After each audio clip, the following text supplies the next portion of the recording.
মায়েরা,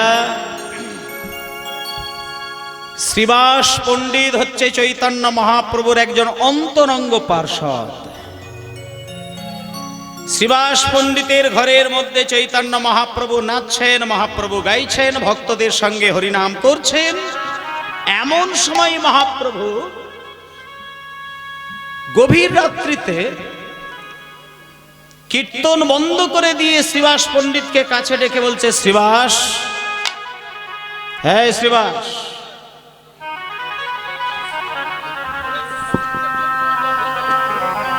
আস্তে আস্তে আস্তে। শ্রীবাসকে কাছে ডেকে বলছে, শ্রীবাস তুমি অনেক বড় ভাগ্যবান। কথাই বলে অনেক ভাগ্যের ফলে বৈষ্ণব আসিয়া মেলে। কারোর বাড়িতে যদি দরজার সামনে যদি বৈষ্ণবের লাইন পড়ে যায়, তাহলে জানতে হবে যে ওই বাড়িটার ভাগ্যে একটু একটু বিকাশ ঘটছে। বৈষ্ণব যদি কারোর সামনে দাঁড়ায়, বৈষ্ণব যদি কারোর বাড়িতে এসে দাঁড়ায়, তাহলে জানতে হবে যে তার ভাগ্যটা খুলছে, এটা পরিষ্কার হচ্ছে। বৈষ্ণব সহজে পায় না। তাই শ্রীবাস তুমি বড় ভাগ্যবান, তোমার বাড়িতে শত শত বৈষ্ণব এসে কীর্তন করে, শত শত ভক্ত এসে হরিনাম শোনে।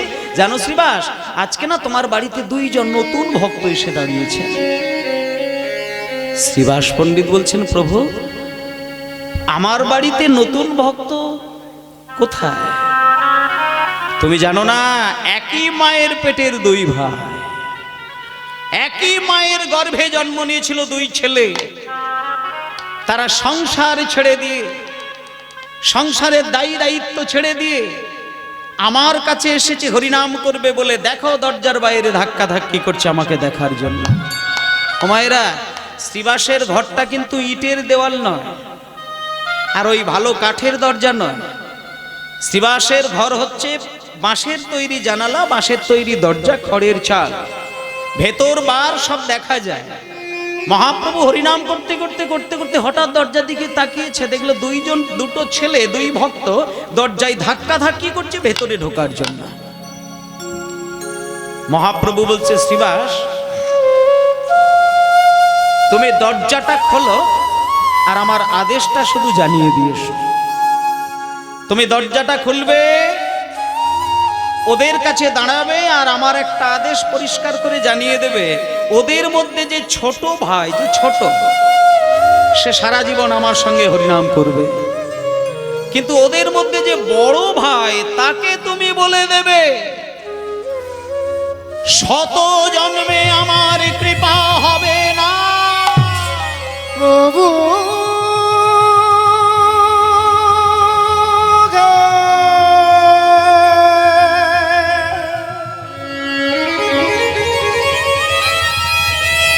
প্রভু গে। শ্রীবাস পণ্ডিত যখনই শুনলে, যখনই পরিষ্কারভাবে শুনতে পেলেন যে মহাপ্রভু বললেন ছোট ভাই হরিনাম করবে, বড় ভাই শত জন্মে কৃপা হবে না, শ্রীবাস একটুখানি একটা কথা বলার জন্য মহাপ্রভুর কাছে এগিয়ে গেলেন।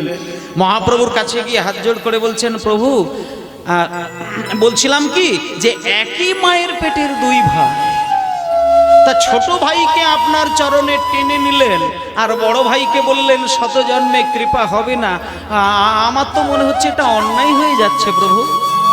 শ্রীবাস, আমার আচরণের সমালোচনা তোমায় আমি করতে বলিনি, আমার আদেশটা আমি পালন করতে বলেছি।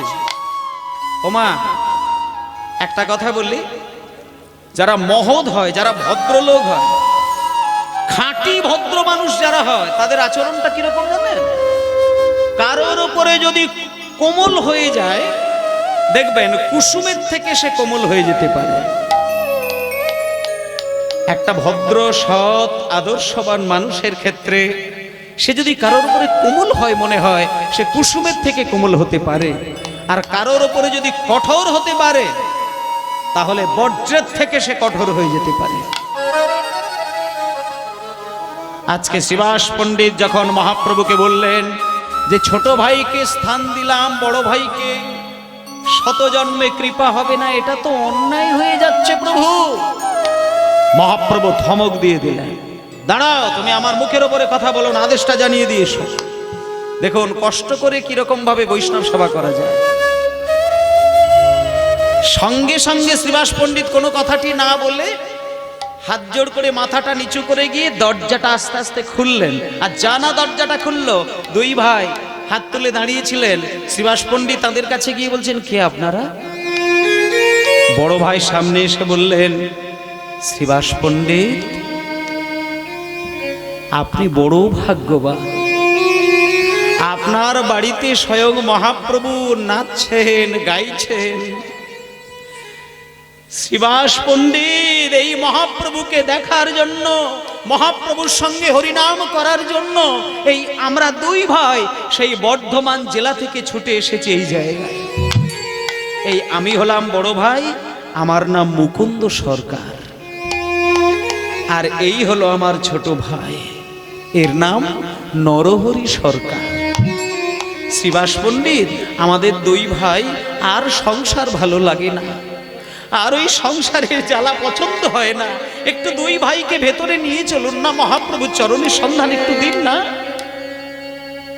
শ্রীবাস পণ্ডিতের মাথাটা নিচু হয়ে গেল, হাত জোড় করে বললেন, দাঁড়ান, আমি আপনাদেরকে একটা কথা বলবো, মনে যদি কোন রকম যদি ব্যথা পান তাহলে অন্তত আমাকে দোষী করবেন না, আমি শুধু মহাপ্রভুর আদেশটা জানাতে এসেছি।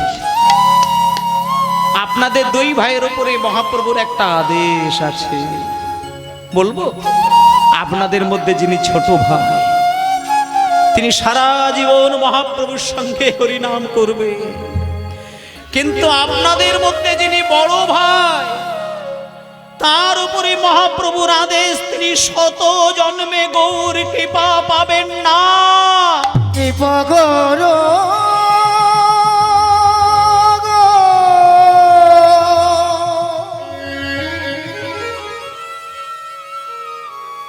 ওমা, বর্ধমান জেলা থেকে নবদ্বীপে ছুটে ছুটে গিয়েছে শুধু একটা বড় আশার জন্য, সেটা কি না, আমি সংসার আর করব না, আমি সংসারের দায়ী দায়িত্ব আর নেব না, আমি সারা জীবন চৈতন্যদেবের সঙ্গে হরিনাম করব, এই আমার জীবন। কিন্তু যে মহাপ্রভুকে ভালোবেসে সংসার ত্যাগী হয়ে ছুটে এলেন, সেই মহাপ্রভু বললেন, শত জন্মে কৃপা হবে না। আচ্ছা মায়েরা বলুন, এটা তো কষ্ট পাবারই কথা। যাকে ভালোবেসে এসেছি সে আমাকে সরাসরি বলে দিল কৃপা হবে না। অন্যান্য কোনো ভক্ত হলে এই কথা শোনার সঙ্গে সঙ্গে হয়তো নিজের জীবনটাই বলি দিয়ে দিতেন, কিন্তু মুকুন্দ সরকার কিন্তু সেটা করেনি। আস্তে, মুকুন্দ সরকার যখনই শুনেছে যে আমার শত জন্মে গৌরাঙ্গের কৃপা হবে না, সঙ্গে সঙ্গে বাহু তুলে জয় গৌর হরি, জয় গৌর হরি, জয় গৌর হরি। শ্রীবাস পণ্ডিত দেখতে পেয়ে ধমক দিয়ে বলছে, হ্যাঁ মুকুন্দ, তোমার কি মস্তিষ্ক বিকৃতি ঘটেছে? তুমি কি উন্মাদ হয়ে গেলে?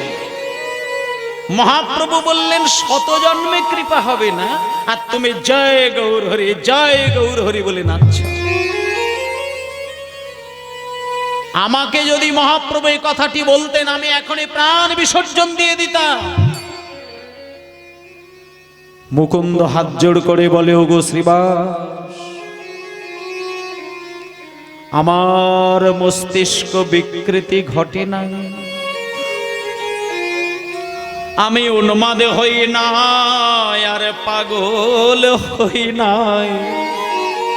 প্রভু আমার বড় দয়াময় বলেছেন শত জন্মে কৃপা হবে না।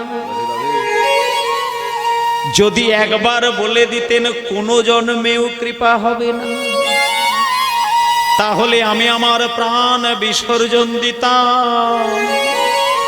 কিন্তু মহাপ্রভু তো আমায় তা বলেনি, বলেছে শত জন্মে কৃপা হবে না। তাই 100 জন্মে চৈতন্য মহাপ্রভুর কৃপা আমি নাই বা পেলাম, 100টা জন্ম না হয় আমি কেঁদে কেঁদে কেঁদে কেঁদে পার করে দেব। কিন্তু 101 জনমে আমি গৌর কৃপা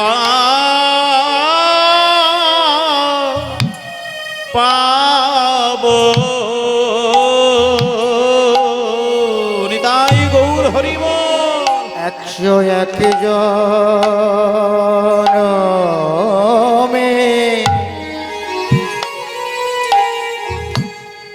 গৌর হরির কৃপা পাব। আমার শত জনম না হয় কেটে যাবে, 101 জনমে গৌর কৃপা পাব। আমার শত জন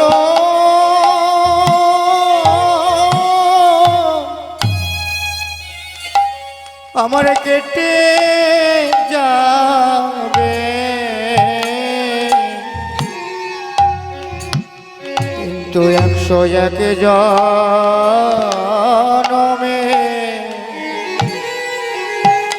কৃপা পাব।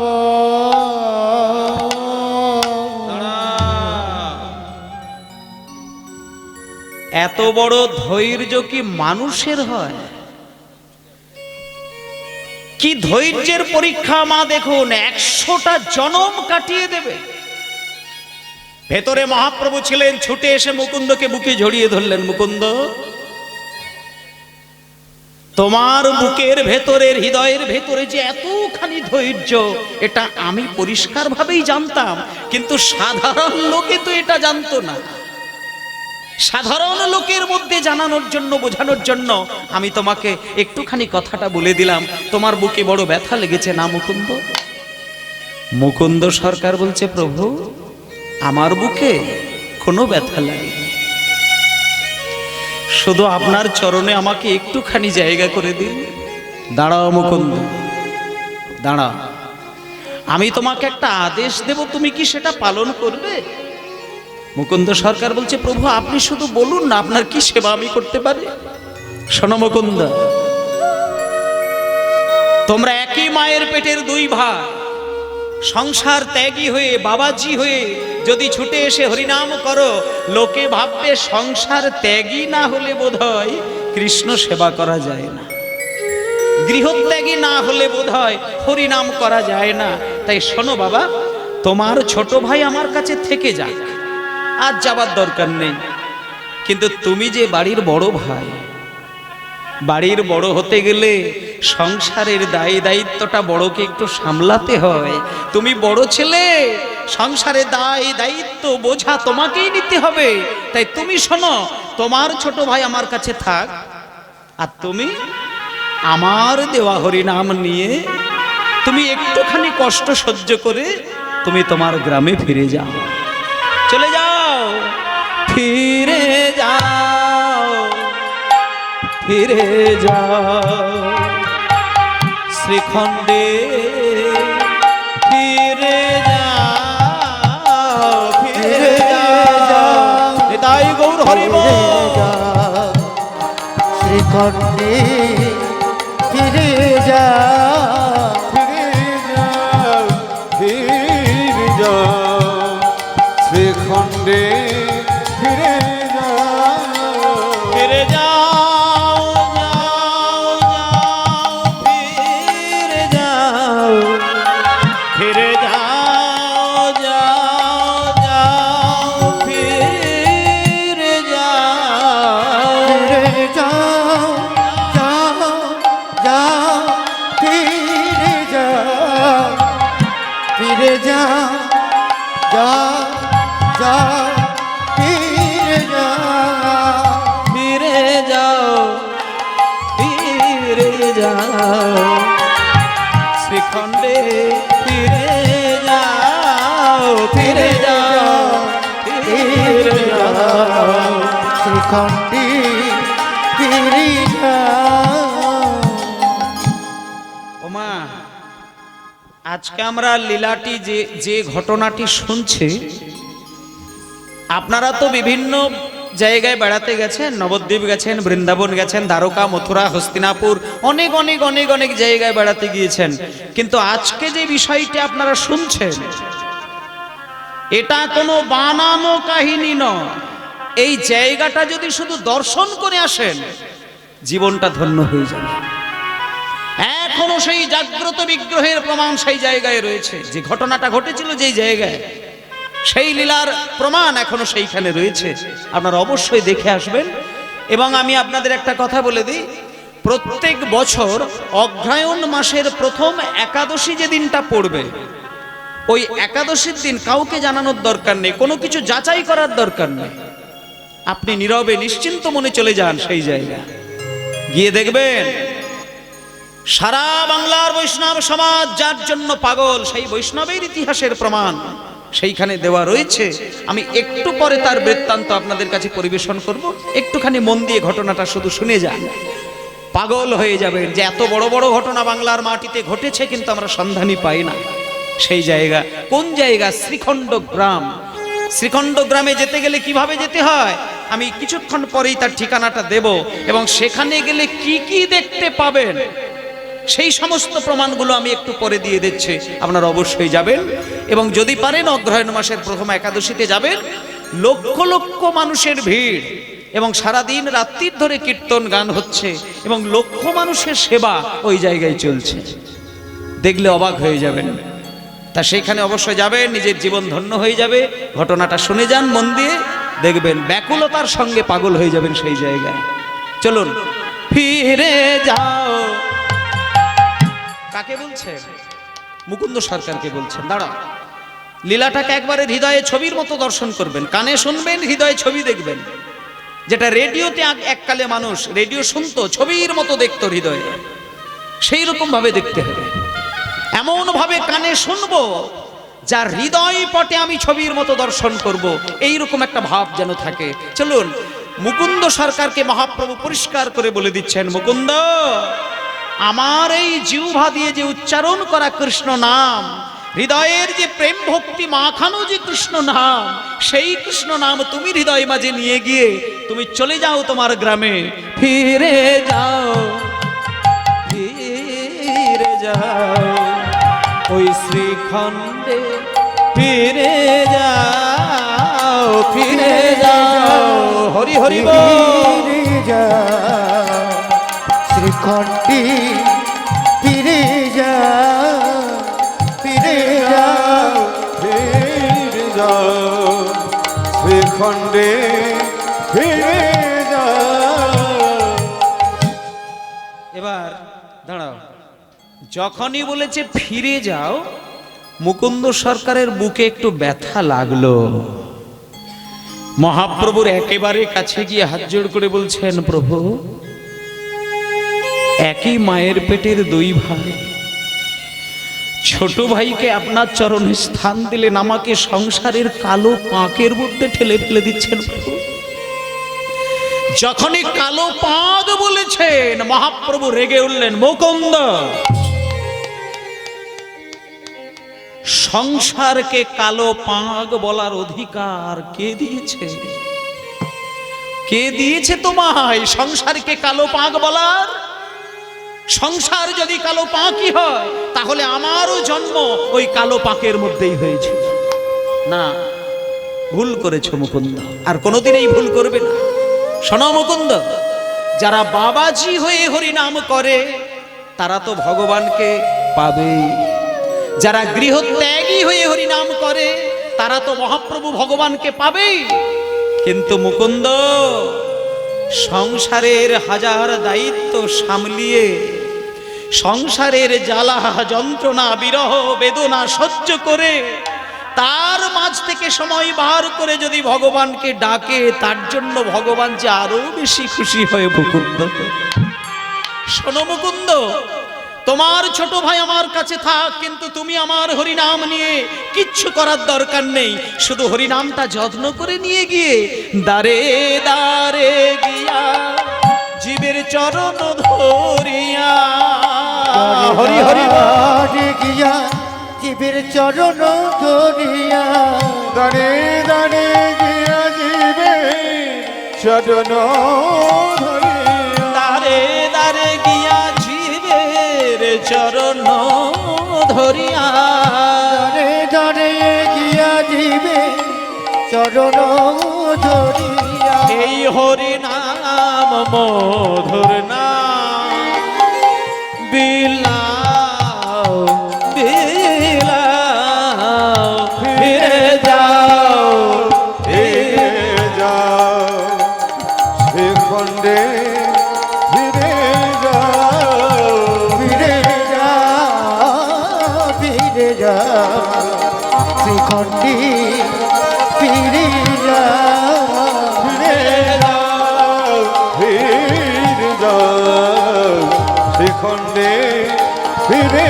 যাও ফিরে যা ফিরে যা শ্রীখণ্ডী ফিরে যা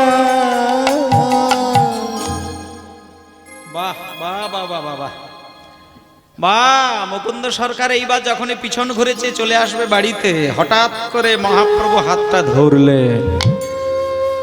দাঁড়া দাঁড়া, আমি কি তোমাকে সংসারী হয়ে হরিনামে করতে বলবো? শুধু হরিনাম করো হরিনাম করো হরিনাম করো এটা করলেই কি হবে? আরো দায়িত্ব আছে তোমাকে পালন করতে হবে। কাছে এসো, আমি তোমায় বলি। দাঁড়া, শোনো মুকুন্দ, তুমি শুধু হরিনাম করলেই যে জীবনটা কাটবে তা কিন্তু নয়, তার সঙ্গে কিছু কর্ম করতে হবে। তোমার 1 নম্বর কাজ হলো তোমার বংশের প্রকাশ্য গোপীনাথ, সেই গোপীনাথের সেবা, গোপীনাথের পুজো যেন কোনোদিন বন্ধ না যায়, এই দায়িত্বটা তোমার থাকবে। আর 2 নম্বর কাজ হলো তোমার বংশের যে কবিরাজি চিকিৎসা, ওটা তুমি বন্ধ করবে না। চিকিৎসা করে যদি কারোর মনে একটুখানি শান্তি দিতে পারো, তাহলে তুমি ভাববে যে কৃষ্ণের ভক্তেরই সেবা করে যাচ্ছ। ওমা, যে গোপীনাথের কথাটা আমি এখন বলছি, এই গোপীনাথটা এখনো রয়েছে, এবং যেমন তেমন গোপীনাথ নয়, তার যে অলৌকিক শক্তির প্রকাশ এই লীলার মধ্যে দেখতে পাবেন, সেই গোপীনাথ এখনো দাঁড়িয়ে রয়েছে। আপনারা দর্শন করে আসবেন। এবার মহাপ্রভু 2টো দায়িত্ব দিলেন, 1 হচ্ছে গোপীনাথের সেবা করবে, আর 2 হচ্ছে চিকিৎসা করবেন, কবিরাজি চিকিৎসা। এবার এই সমস্ত দায়িত্ব নিয়ে মুকুন্দ সরকার গ্রামে ফিরে এলেন। আস্তে একটু মিউজিকটা আস্তে করে। এইবার মুকুন্দ সরকার বাড়িতে এসেছে। ওমা, বাড়িতে এসে কি কি কাজ করছে এইবার দেখুন। আমরাও তো সংসারী মানুষ, আমরা সংসার সামলাই, কিন্তু গোবিন্দকে ডাকতে পারি না। সংসার সামলাই, গোবিন্দের সেবা ঠিক মতো দিতে পারি না। আমরা সংসার সামলাতে গিয়ে গুরুদেবের কাছ থেকে যে দীক্ষাটা নিয়েছিলাম সেটা সঠিকভাবে উচ্চারণ করতে পারি না, সময় পাই না। কিন্তু এটা নয়, সংসারও সামলাতে হবে আর ভগবানকে সেবা ঠিকভাবে দিতে হবে, কোনো ত্রুটি আমাদের যেন না হয়। এবং তার প্রমাণ মুকুন্দ সরকার দিলেন। তিনি 3 বার গোপীনাথকে সেবা দেয়, কোনো ত্রুটি হয় না। এবং দাঁড়ে দাঁড়ে গিয়ে হরিনাম বিতরণ করে, হরিনাম প্রচার করে, কোনো ত্রুটি হয় না। এবং তার মাঝখানেও তিনি কবিরাজি চিকিৎসা করে। হাসতে মা, কবিরাজি চিকিৎসা ওই যেমন তেমন চিকিৎসা নয়, এমনি একটা মামুলি ভাবে চিকিৎসা করে তা নয়। মুকুন্দ সরকারের নাম সারা বাংলার মানুষ খবর পেয়ে গেলেন। আর ঠিক সেই সময় মুসলমান রাজত্ব চলছিল। সারা বাংলার নবাব ছিলেন আলাউদ্দিন নবাব হোসেন শাহ। নবাবের একদিন পেটের অসহ্য যন্ত্রণা, ছটফট করছে গভীর রাত্রিতে। কত কবিরাজ, কত ডাক্তার এসেছে, কে রোগ সারাবে? পাশের গ্রাম থেকে একটা বাচ্চা ছেলে ছুটে এসে বলছেন, নবাব, ও নবাব, বলছি কি, আপনি এত রোগের জ্বালায় ছটফট করছেন, আপনি একটু মুকুন্দ সরকারের বাড়িতে যান না। মুকুন্দ সরকারের কাছে যদি শুধু গিয়ে পৌঁছে যান, তাহলে আপনার যত ব্যাধি সব দূর হয়ে যাবে। নবাব মানেই তো তার একটা অহংকার থাকবে। ওমা, সারা বাংলার যে নবাব হবে তার একটা আত্মদাম্ভিকতা থাকবে না? থাকবে। নবাবের একটা অহংকার থাকবেই। তা নবাব যখন শুনতে পেয়েছে যে আমি মুকুন্দ সরকারের বাড়িতে যাব, তখন বাচ্চা ছেলেটাকে ধমক দিয়ে বলছে, বেটা, আমি সারা বাংলার নবাব আর আমি ওই মুকুন্দ সরকারের বাড়িতে যাব আমার চিকিৎসার জন্য? তখন বাচ্চা ছেলেটা বলছেন, নবাব আপনি কিছু মনে করবেন না, মুকুন্দ সরকার এইরকমই একজন চিকিৎসক যিনি রাজা জমিদারের চিকিৎসা করেননি, আর আপনি যে নবাব এটা যদি উনি জানতে পারেন তাহলে হয়তো আপনার চিকিৎসাই করবেন না।